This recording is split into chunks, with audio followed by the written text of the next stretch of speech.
I am now working at a network that will follow through on a story. I am not a journalist. I'm just a guy who cares. I'm sorry. I'm just a guy who cares an awful lot about my country. And I think you do too.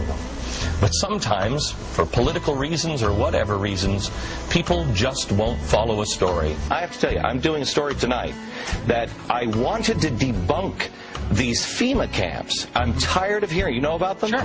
I'm tired of hearing. I wanted to debunk them. Well, we've now for several days done research on them. I can't debunk them.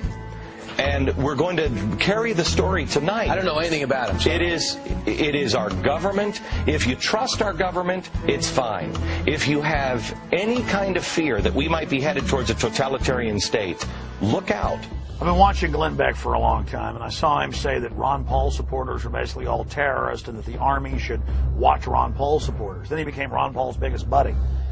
I watched him come out repeatedly and demonize the 9/11 Truth Movement or anybody who questioned anything the government did.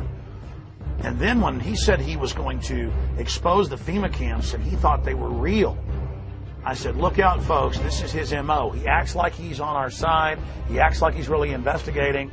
And then he sucker punches you once he's gotten your confidence. Popular Mechanics, they did an incredible job in the writing of the definitive debunking of the 9/11 conspiracy that everybody knows now is not true because of Popular Mechanics, except Rosie O'Donnell.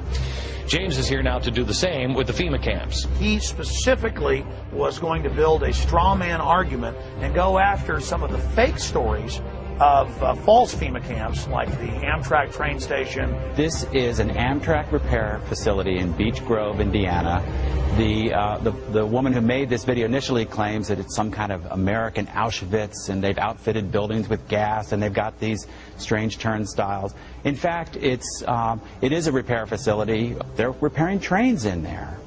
Well, trains, I believe Auschwitz had trains. I'm just saying, Jim. Oh, yes, there are real FEMA camps, and there are bills and legislation, and Americans have even been held in FEMA camps before during demonstrations in Seattle.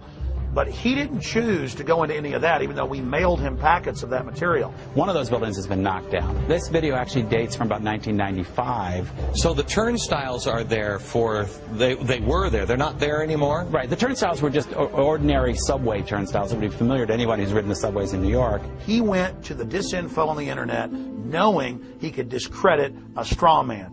And that's what's so despicable about Glenn Beck, is that his propaganda is so shoddy that it's just amazingly predictable. By the way, if you want to get all of the information and more on the FEMA camps, debunk information that we couldn't get into this segment, help silence the annoying conspiracy freak in your life. There is enough out there. We don't need to make stuff up.